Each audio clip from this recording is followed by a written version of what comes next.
পৃথিবীর গভীরে এই অন্ধকার জগতে সবচেয়ে শক্তিশালী প্রাণী হলো কিং কং। হাজার বছর ধরে কং এই দুনিয়ায় একাই বেঁচে আছে। তার জীবন ছিল শুধু লড়াই, ক্ষুধা আর নিজের অস্তিত্ব টিকিয়ে রাখার যুদ্ধ। প্রতিনিয়ত ভয়ঙ্কর ভেড়িয়াদের দল তাকে শিকার করার চেষ্টা করত। তারা সবসময় কং এর পিছনে ছুটত। প্রতিবারই কং নিজের শক্তি এবং বুদ্ধি দিয়ে তাদের হাত থেকে বেঁচে যেত। কিন্তু এবার পরিস্থিতি ছিল সম্পূর্ণ আলাদা। ভেড়িয়ারা এবার কোনোভাবেই কংকে ছেড়ে দিতে চাচ্ছিল না। তারা দল বেঁধে কংকে চারিদিক থেকে ঘিরে ফেলতে শুরু করে। এবং যতই সামনের দিকে এগোতে থাকে ততই বিপদ বাড়তে থাকে। একসময় তার সামনে এসে পড়ে বিশাল এক গভীর খাদ। সামনে যাওয়ার কোনো রাস্তা নেই আর পিছনে শত্রুর দল। এই মুহূর্তে কং বুঝতে পারে পালানোর আর কোনো উপায় নেই। সে ধীরে ধীরে থেমে যায়, তারপর সাহস করে পিছনের দিকে তাকায়। এবার আর পালানো নয়, এবার লড়াই। ভেড়িয়ারা মনে করেছিল এবার তাদের শিকার সহজ হবে। তারা ভেবেছিল এত বড় প্রাণীকেও তারা পরাজিত করতে পারবে।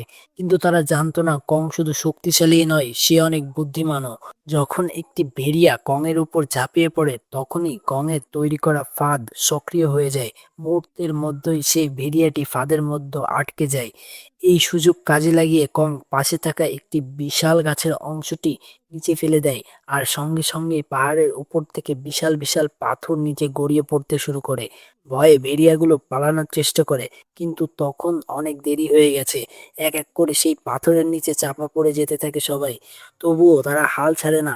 আবারও কয়েকটি ভেড়িয়া কংয়ের উপর আক্রমণ করতে এগিয়ে আসে, কিন্তু কং প্রচণ্ড রেগে যায়। সে একটি মৃত ভেড়িয়াকে তুলে নেয় এবং নিজের ভয়ঙ্কর শক্তি দেখিয়ে সেটাকে ছিঁড়ে ফেলে।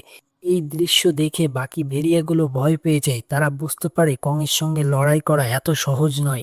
তাই তারা দ্রুত সেখান থেকে পালিয়ে যায়। কিন্তু এত বড় শিকার পাওয়ার পরও কংয়ের মুখে কোনো আনন্দ ছিল না। কারণ তার নিজের শরীরে একটি সমস্যা তাকে অনেক কষ্ট দিচ্ছিল। তার একটি দাঁত অনেক দিন ধরে প্রচণ্ড ব্যথা করছিল। ঠিক তখনই একটি ছোট প্রাণী এসে কংয়ের শিকার করা মাংস নিয়ে যাওয়ার চেষ্টা করে। কং তাকে আটকাতে যায়। আর তখনই হঠাৎ করে একটি অদ্ভুত শব্দ শুনতে পায়। এই শব্দ কংয়ের মনে আশা তৈরি করে। সে ভাবে হয়তো নিজের জগতেই তাকে কেউ ডাকছে। বহু বছর একা থাকার পর প্রথমবার তার মনে হয় হয়তো সে আর একা নেই। তাই সে দ্রুত সেই শব্দের দিকে এগিয়ে যেতে থাকে। কিন্তু সেখানে গিয়ে সে এমন কিছু দেখতে পায় যা তাকে অবাক করে দেয়। সে দেখে একটি অদ্ভুত প্রাণী যে কিনা কংয়ের মতোই শব্দ করেছিল। কিন্তু এত বছর একা থাকার কারণে কংয়ের ভেতরে কষ্ট আরো গভীর হয়ে গিয়েছিল। সে বুঝতে পারছিল শক্তিশালী হলেও তার জীবনটা আসলে একাকী। আর সেই দাঁতের যন্ত্রণা তাকে দুর্বল করে দিচ্ছিল। শেষ পর্যন্ত কং সিদ্ধান্ত নেয় মানুষের সাহায্য নেওয়ার। আর এই সিদ্ধান্ত তাকে নিয়ে যায় মানুষের পৃথিবীতে আসার পর কং একটি বিশাল পাহাড়ের উপরে গিয়ে পড়ে। তখন সে অনেক ক্লান্ত এবং দুর্বল ছিল। নিজের দাঁতের ব্যথা আর দীর্ঘ যাত্রার কারণে তার শরীরে আর তেমন শক্তি ছিল না। তাই সে সেখানেই পড়ে থেকে সাহায্যের অপেক্ষা করতে থাকে। ঠিক তখনই কিছু বিজ্ঞানীর নজরে পড়ে যায় এই বিশাল প্রাণীটি।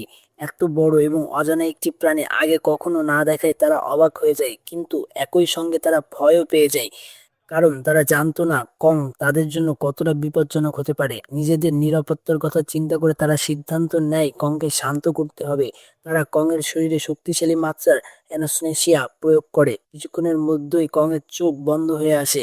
এরা শহরের সবথেকে দক্ষ দাঁতের ডাক্তারকে সেখানে নিয়ে আসে, কারণ কংয়ের সবচেয়ে বড় সমস্যা ছিল তার সেই নষ্ট দাঁত।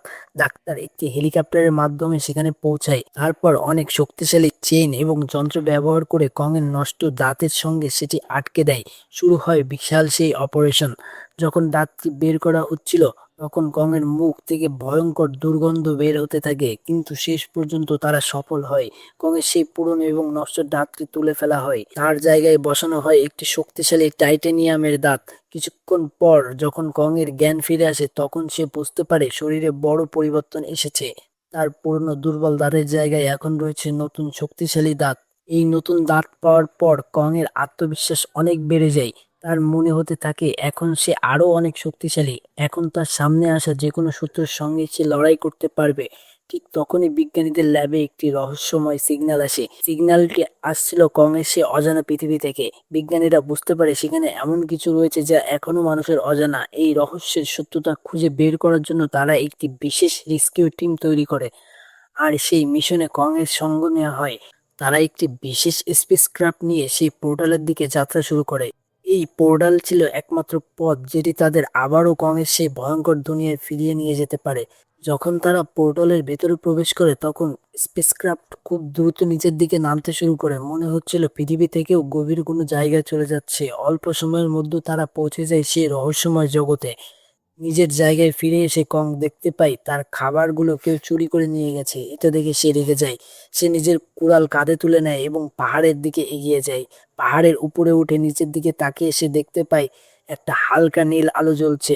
এই অদ্ভুত আলো কোথা থেকে আসছে সেটা জানার জন্য কং আর দেরি না করে নিচের দিকে লাফ দেয়। আপনিও এই চ্যানেলটিকে সাবস্ক্রাইব করে ফেলুন সামনে এমন ভিডিও পাওয়ার জন্য। গুহার ভেতরে প্রবেশ করতেই চারিদিকে অদ্ভুত এক আলো ছড়িয়ে পড়ে। সেখানকার পাথরগুলো এমনভাবে জ্বলজ্বল করছিল যেন তাদের ভেতরে নিজস্ব কোনো শক্তি রয়েছে। ঠিক তখনই দূর থেকে ভেসে আসে একটি ভয়ঙ্কর শব্দ। কং সেই শব্দ অনুসরণ করতে শুরু করে। ধীরে ধীরে সে এগিয়ে যায় ঝর্ণার অন্য পাশে। সেখানে গিয়ে সে দেখতে পায় এক নতুন লুকানো পৃথিবী। পরবর্তী পার্টগুলো পাওয়ার জন্য অবশ্যই চ্যানেলটিকে সাবস্ক্রাইব করুন এবং আমাকে কমেন্ট করে জানান।